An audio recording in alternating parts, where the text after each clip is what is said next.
యాదాద్రి లక్ష్మీనరసింహస్వామి దర్శనానికి మేము వచ్చాం. మీ అందరికీ కూడా తెలుసు ఏం జరిగిందో కూడా మీ అందరికీ తెలుసు. ఈ రాష్ట్రంలో డిసెంబర్ 7వ తేదీన మా ప్రభుత్వం అధికారంలో వచ్చిన వెంటనే ఏకకాలంలో 2 లక్షల రుణమాఫీ చేస్తామని చెప్పింది రేవంత్ రెడ్డి గారా కాదా? ఏమైంది? డిసెంబర్ 7 ఎందుకు చేయలేదు నువ్వు? డిసెంబర్ 9 నాడు రుణమాఫీ చేస్తా అన్నావు, డిసెంబర్ 7 నాడే గద్దెకెక్కినావు, కానీ రుణమాఫీ మర్చిపోయినావు నువ్వు. ఈరోజు నువ్వు ఆనాడు ఎన్నికల ముందేమో అసెంబ్లీ ఎన్నికల ముందు 6 గ్యారంటీలు హామీలతోని ప్రజల్ని మోసపుచ్చినావు.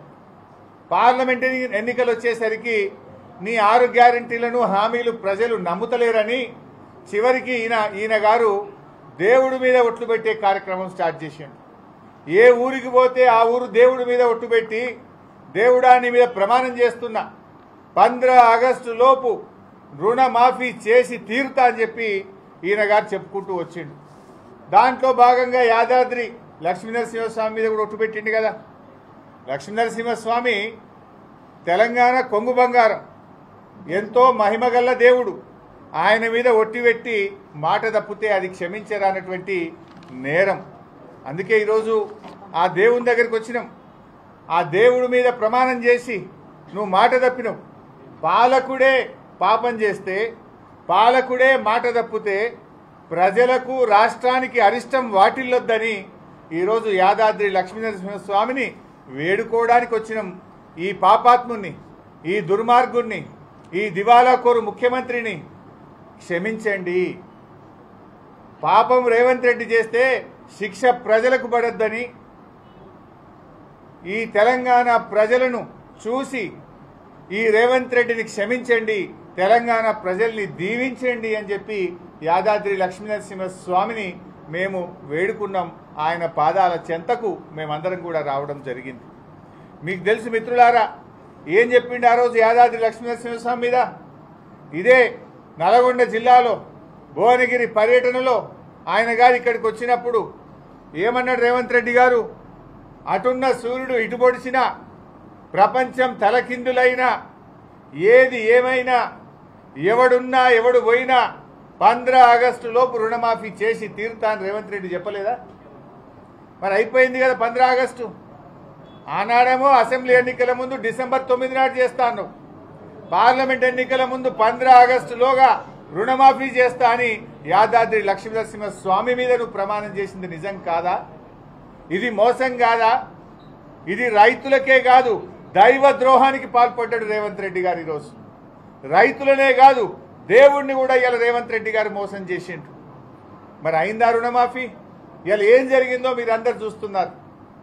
15 ఆగస్టు నాడు ఖమ్మం పోయిండు, రుణమాఫీ అయిపోయింది, హరీష్ రావు వాగుల దుంకు అన్నాడు, రాజీనామా చెయ్యి అన్నాడు. నేను అట్లా మాట్లాడను, నాకు విజ్ఞత ఉంది, నాకు సంస్కారం ఉంది. రేవంత్ రెడ్డి నువ్వు మాట తప్పితే ప్రజలే నీ సంగతి చూసుకుంటారు. ప్రజల పక్షాన పోరాడడం నాకు తెలుసు, మాట మీద నిలబడడం నాకు తెలుసు. ఎమ్మెల్యే పదవికి కేసీఆర్ గారు ఆదేశిస్తే 2 సార్లు రాజీనామా చేసిన, మంత్రి పదవికి కూడా రాజీనామా చేసిన చరిత్ర మాకుంది.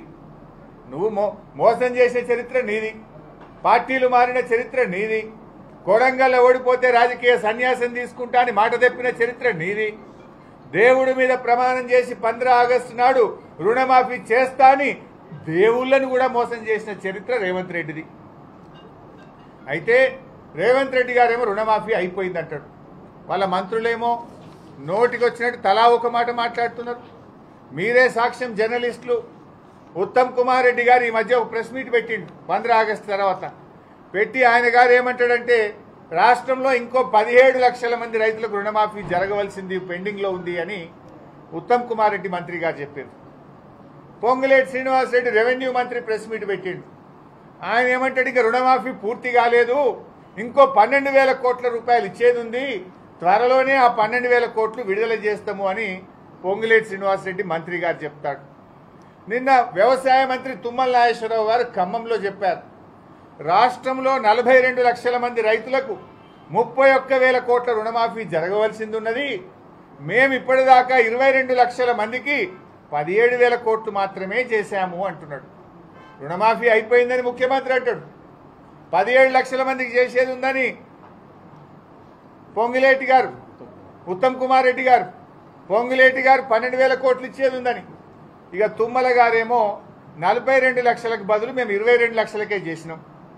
ఆ చేసిన 22 లక్షల్లో కూడా ఓ 2 లక్షల మందికి బ్యాంకులో పైసలు జమ కాలే, వాపసు వచ్చినాయని కూడా ఈ విషయం కూడా వ్యవసాయ మంత్రి చెప్పిండు.